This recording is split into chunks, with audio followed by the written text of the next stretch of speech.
Hi, and welcome to Finding Your Way Through Therapy. The goal of this podcast is to demystify therapy, what can happen in therapy, and the wide array of conversations you can have in and about therapy.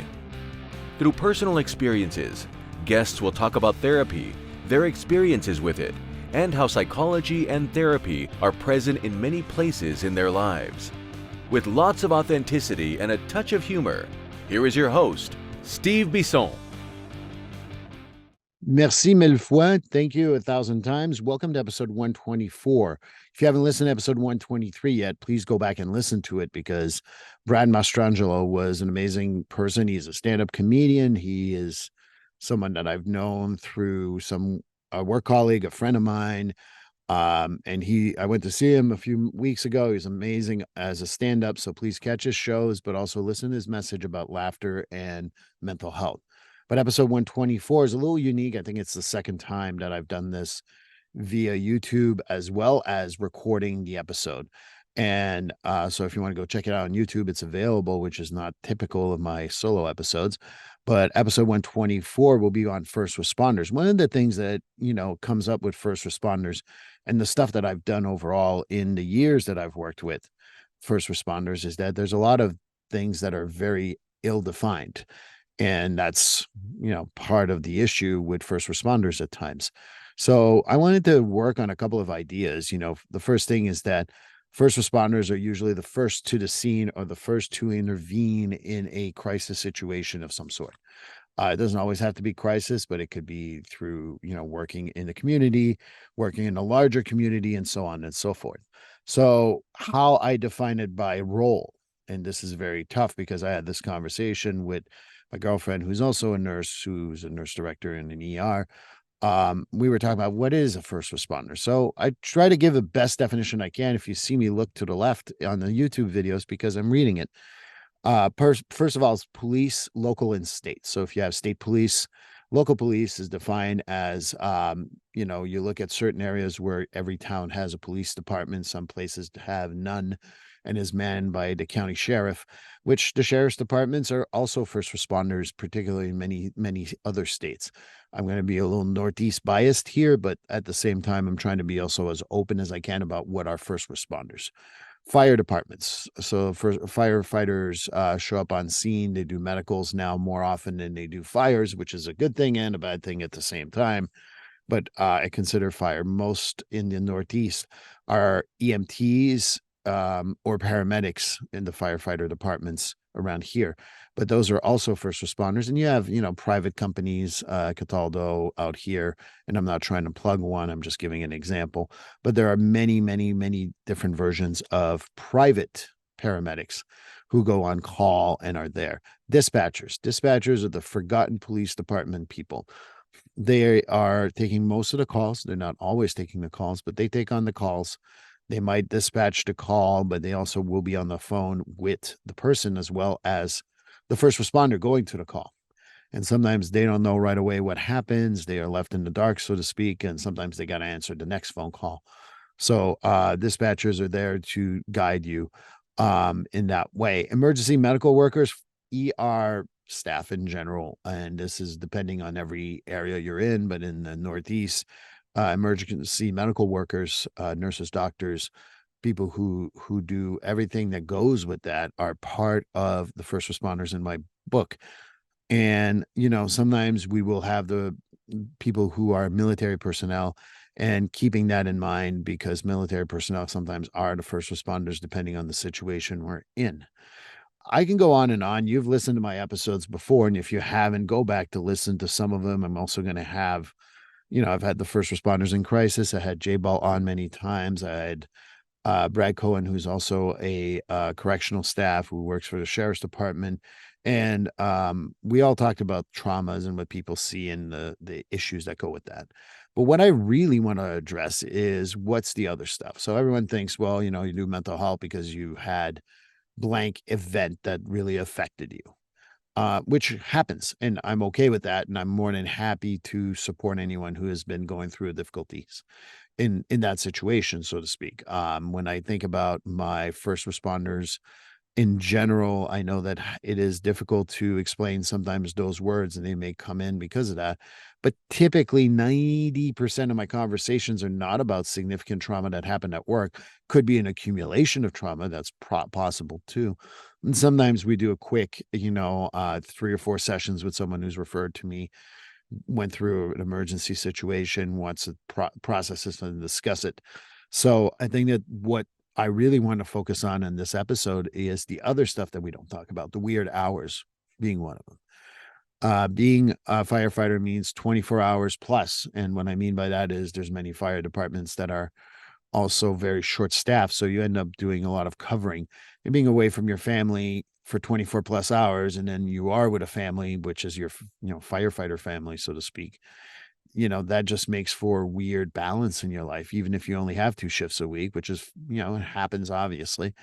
But, you work 1, you're 2 off, and then you're back on for 24. It just makes for, kind of a weird hour type of situation. Sometimes you're trying, if you have 2 calls between 3 and 6, you're going to sleep that next morning. But if you have no calls that night, then you're able to sleep and then have a regular day. But that's not predictable. You look at police departments and sheriff's departments, 8-hour shifts, 12-hour shifts, sometimes being forced because they're short staffed also. And, taking a uniform, being in it, making sure that the community's safe, and then going home and saying, all right, now you get to be a partner, you get to be a husband, wife, you get to be a father, you get to be a son, you get to be whatever your family role is. And I don't want to go through all of them. But, those relationships, it's a quick shift. I was talking to a few friends of mine over the course of the last few months, and we were talking about how, if you work, you finish at 11 PM and you were on a first responder type of shift, you're not going to bed till 1 AM because you're kind of decompressing. Some people are able to do that, and congratulations for them. But on a general standpoint, we're just too raw and we need to be able to handle it. So therefore we have trouble getting to bed. So it makes for another weird day in the scheduling.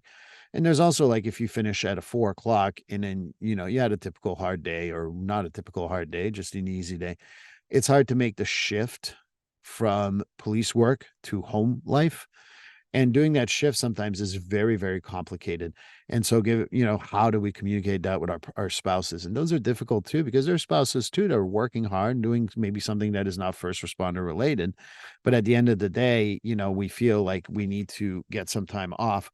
And how do we ask our partners in regards to that? I talk about that because I think that's a lot of the stuff that occurs, right?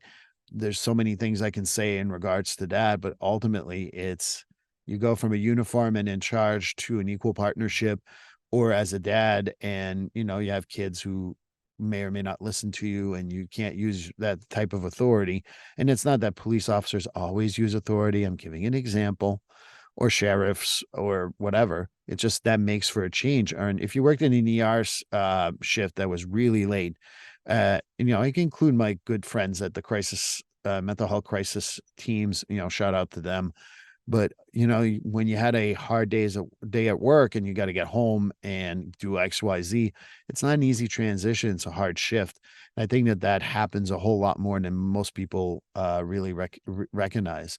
And the dispatchers are in that same boat. But I wanted to make sure I touch on everyone. But this is generalized statements.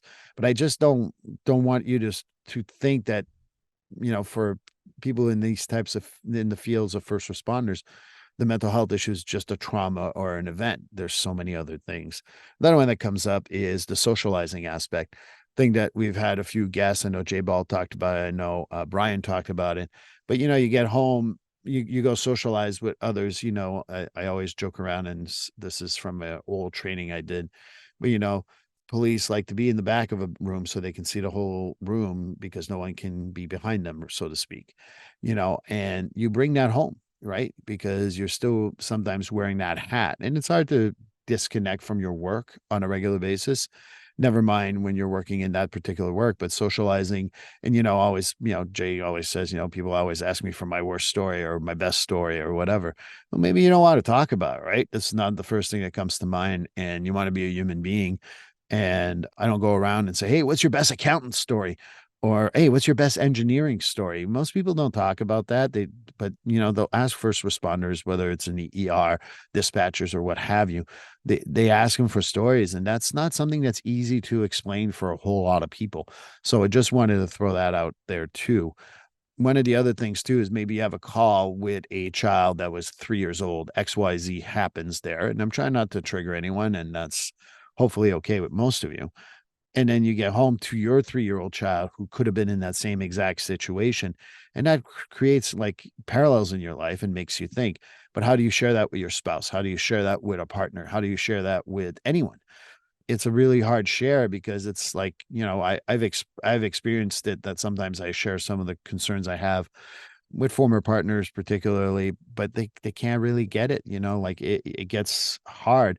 And then you get into dark humor just to survive it, right? And sometimes partners don't really get that, or family members, right? Like, what's wrong with you? And like, as I joke around with all my clients and anyone who asks me, what's wrong with you? I'm like, boy, do you have an hour? I think we're all screwed up in the head. We're just screwed up differently, but this really can screw up your work. And not being able to talk about it too, right? That's just, it's so important to think about. I can't go on and say, oh, you know what my client said today about this when they were in the ER, or so and so from this show is in the ER right now with blankety blank. And I'm making it up as I go, but you can't talk about your job, so to speak, because some of it is confidential, some of it you cannot share. And when you do share, sometimes you go overboard and it becomes a little bit problematic. So it's a really hard thing to keep in mind. When you see one person a week, that would be easy. When you're working, 40 plus hours a week, you're going to see a whole lot of different things in a lot of different situations. So it's hard to kind of like explain all these things and putting it into words that people can understand and not turn into dark humor or like how difficult it was for you. But finally, the other part that I wanted to mention is resources. So, Massachusetts, I love Massachusetts because, we have McLean's Hospital down the street. We have Onsite, which is an amazing program, and I'm going to have Dr. Duggan on in a few weeks. But when you don't have those resources, how do you reach out for resources? One of the conversations I've had with other people is, if you go to my website, you go to many places. I don't really typically call myself a specialist of first responders. And the reason why I'm not putting that out there, because I feel like there's a lot of people who claim to be and they're not. And it's also kind of like, not like, how do you really measure that? I know that I'm not going to name the insurance company, but an insurance company took me off their first responders list because I didn't do their training, and I did their training. And I was like, this is ridiculous. That doesn't even prepare you for first responders. So how do we do that? And I think that, that's part of what I want to, there's a few ideas besides making sure to understand that first responders have, unique challenges for their own mental health. And no, it's not about trauma. It's about other stuff too in their lives, but it's also the resources. How are we going to connect them to resources? We have on site, we have McLean's, but then outpatient. And how do we get people who are truly used to hearing this stuff? Because I know that some of my colleagues have told me, like, I don't know if I could hear those stories or those difficulties. And that's okay. There's nothing wrong with that. That's, you need to know what your wheelhouse is. But I also know that there's first responders who told me that they went to a therapist who claimed to be a specialist and it wasn't. And I'm gonna that's as much as I can share her. And I'm not a first responder, but stuff we can't really talk about here on a national podcast or international podcast, depending on how you see it. So how do we help them with resources? I think that it's finding there's firefighters associations, there's police associations, there's sheriff's association, there's employee assistance programs that can be beneficial, especially for emergency medical workers. In most hospitals, they have that. But it's also kind of defining this and finding ways to what is a good resource, someone who will understand the complexities of those relationships and first responders, because again, it's not just the blank event that causes a first responder to get help, but there's so many other things. And sometimes I've seen too many first responders, therapists, among others, go directly to, but what's your worst story? And tell me about that trauma. And trauma doesn't show up that way necessarily for first responders. So I want to break a few walls, myths, and also try to be supportive to my first responder friends. And for the resources, hey, you know what? I mean, McLean's is good. Call the ones that you know. But ultimately, I wish that we had more resources, not less resources.